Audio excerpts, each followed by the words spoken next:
Junior level के अधिकारी थे जिन्होंने उस कस्टडी में वायलेंस को अंजाम दिया, उनके ऊपर भी डिसिप्लिनरी एक्शन और क्रिमिनल एक्शन उनके ऊपर होना चाहिए।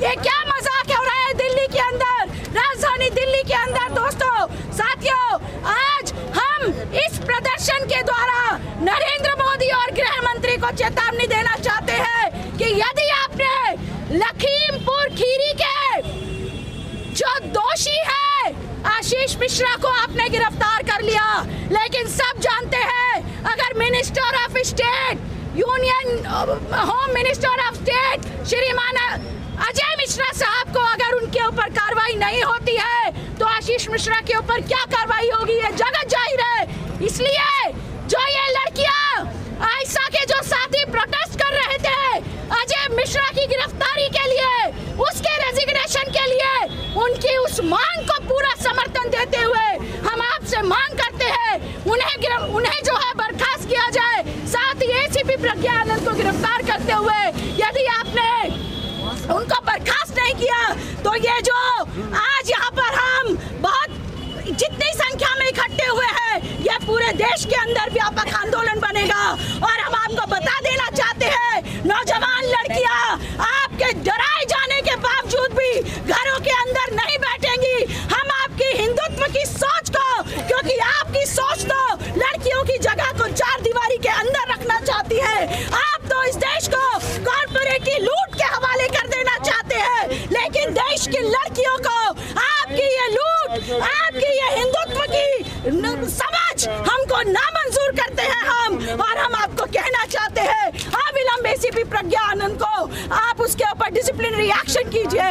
बहुत धन्यवाद साथियों, आज का जिस भी तरीके से हमने कार्यक्रम किया और इस लड़ाई को हम निश्चित तौर पर और ज्यादा तरीके से जिंदा रखेंगे। तो मुझे पता है कि कराटे में एक अहम चीज सिखाया जाता है कि अगर कोई लड़की अगर अकेले में मिल जाती है और उसे 4-5 लड़के घेर ले तो सबसे पहले उसके प्राइवेट पार्ट पे हमला करो।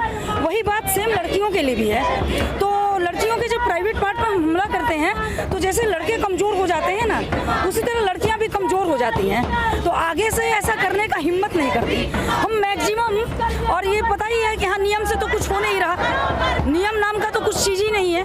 नियम को तो ये ताक पे रखे और जो मन करता है सारे कानून को हाथ में लेके कर रहे हैं। तो इसीलिए सोचते हैं ऐसा करेंगे तो लड़कियां भविष्य में डरेंगी और गार्जियन भी डरेंगे। और सब जैसे सारी चीजें होती हैं, जैसे हाथ पैर में चोट लगा, दवा कराया, अपना ठीक हो गया।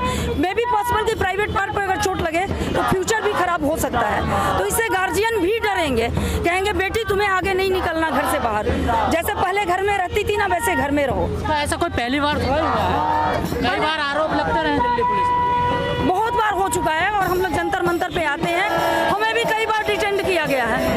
क्या सरकार चाहती है कि महिलाएं प्रोटेस्ट में ना आए, वो अब फिर से घरों में ही सरकार चाहती है और सरकार के साथ जनरल पुरुष भी चाहते हैं, क्योंकि आपको पता है जिसका भी अधिकार छीना जाता है वो तिलमिला ही जाता है। महिलाएं अपना अधिकार मांग रही हैं, 50% आरक्षण मांग रही हैं, तो कहां से आएगा आरक्षण? पुरुषों का अधिकार ही तो आएगा ना। तो कहीं ना कहीं पुरुष ही चाहते हैं, सरकार ही नहीं है कि महिलाएं आगे ना आए, क्योंकि ये 50%, 100% ही तो होता है ना, 200 तो नहीं होगा ना। पूरा मामला लखीमपुर को लेकर था आप लोग? हाँ, शुरुआत तो वहीं से हुई है, बाकी ये समस्या बहुत पहले से रही है। ये सरकार वाली जो समस्या है बहुत पहले से है। आपके इस्तीफे की मांग लगता है क्या गृह राज्य मंत्री इस्तीफा देना चाहिए? नहीं मानेंगे तो हम मनवाएंगे, हम आगे आएंगे। और सरकार तो कह रही है तब तक दोषी नहीं पाए जाएंगे तब तक इस्तीफा नहीं होगा। दोषी पाए जाएंगे, हम लोगों के पास भी कई वीडियो हैं। अब ये बताओ कि एक आदमी गाड़ी चला रहा है, हाँ, और वीडियो में साफ दिखा रहा है वो गाड़ी से कूद करके भाग रहे हैं उसी समय पर, जिस समय का FIR कहता है कि घटना हुई है, और वो गाड़ी से कूद के भाग रहे हैं। वो कौन भाग रहा था? और मंत्री साहब का तो बयान आया कि हमारा बेटा था ही नहीं उसमें। ठीक है, तो दिखाएंगे कि साहब ये आपका बेटा नहीं है, किसी और का बेटा है क्या? हमारे पास भी वो वीडियो है जिसमें कि आशीष मिश्रा भागते हुए दिखाई दे रहे हैं। तो साहब से ये पूछा जाएगा, बता दो ये किसका बेटा है? साहब बताएंगे किसका बेटा है। गलती बेटे की, बाप को सजा क्यों? बाप को सजा नहीं, ऐसा होता है ना कि मिनिस्ट्री जो होती है उस और पुलिस उसके ही एमएलए में काम करती है, तो आप ये बताओ, आपको लगता है जांच प्रभावित होगी अगर वो पद पे रहेंगे? आप बताओ कि राजा का बेटा अगर गलती कर दे तो राजा के हाथ में न्याय दिया जाता है? कोई भी कोर्ट में केस आता है तो क्या उसी के जज के हाथ में चला जाता है जिसके बेटे की गलती होती है? ट्रांसफर कर दिया जाता है केस, और सारे पुलिस उसके हाथ में है, तो क्या पुलिस निष्पक्ष न्याय कर पाएगी? इसलिए इस्तीफा। इसी बात का डर है आप लोगों को? डर नहीं है, यही बात हो रही है, ये आज की नहीं है, ये बहुत पहले से हो रही है। किसानों ने 18 तारीख की फिर रेल बंद करने का ऐलान कर दिया है। तो किसान करें क्या जब उनकी डिमांड नहीं सुनी जाएगी? हम तो बस एक स्ट्राइक ही तो कर रहे हैं, हम एक बंद ही तो कर रहे हैं। जनता तो परेशान होती है ना। जनता परेशान है तो जनता आए ना किसानों के साथ। अगर ये कानून लागू हो जाएगा तो पता है क्या होगा? मंडी बाईपास लागू हो जाएगा, ये 3 काले कानून लागू हो जाएगा, पता है क्या होगा? वो जो तेल 200 लीटर आज खा रहे हो ना, 2000 को भी तरस जाओगे। फिर जैसे सत्यनारायण भगवान की कथा में रिफाइंड में देसी घी मिला करके हवन किया जाता है ना, आप घर में बॉयल कर लेना सब्जी और उसमें 2 बूंद तेल करके ओम नमः स्वाहा। किसान कह रहे हैं कि 18 को कोई भी यात्री ट्रेन से यात्रा ना करे। हाँ, तो बंद का आह्वान ही करेंगे। हमारे पास वही भी, हम तो धीरे धीरे कर रहे हैं ना, हमारी मांग को नहीं सुनी जा रही है, फिर वो आ रहे हैं। किसान अपने लिए नहीं कर रहे, किसान तो पूरे देश के लिए कर रहे हैं।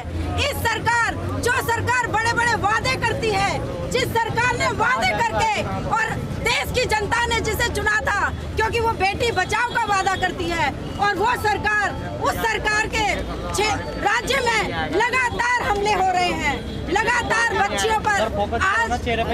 आज ये हालत है कि महिलाओं को रोज ही सड़क पर आना पड़ रहा है, क्योंकि लगातार हमले हर जगह, हर राज्य में, हर इलाके में हमेशा रोज सुनते आ रहे हैं हम।